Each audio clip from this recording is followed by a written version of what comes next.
এই কুৱেশ্যনটো আছে যদি tan a is equal to 1 then a is equal to what অৰ্থাৎ tan a আমি জানো যে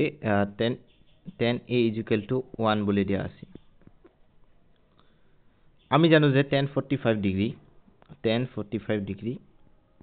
45 ডিগ্ৰী ভ্যালুটো 1 হয় গতিকে আমি এইটো ৰিলেট কৰি ইয়াতে লিখিম গতিকে tan a তোমালোকে কন্টিনিউ কৰা tan a is equal to 1 হয় যেহেতু আমি 1 অৰ ভ্যালুত আমি লিখিব পাৰো tan 45 ডিগ্ৰী অৰ্থাৎ tan 45 ডিগ্ৰী tan a এৰ ইকুৱেল হ'ব যদি হে এই a আৰু এই 45 ডিগ্ৰীটো সমান হয় গতিকে এৰ ভ্যালু আমি ডাইৰেক্ট লিখিব পাৰো 45 ডিগ্ৰী গতিকে অপচন নম্বৰ সি টো যেটো আমি আছে তোমালোকৰ ইয়াতে গতিকে অপচন নম্বৰ সি টো তোমালোকৰ ইয়াতে শুদ্ধ উত্তৰ হিচাপে বিবেচনা কৰা হ'ব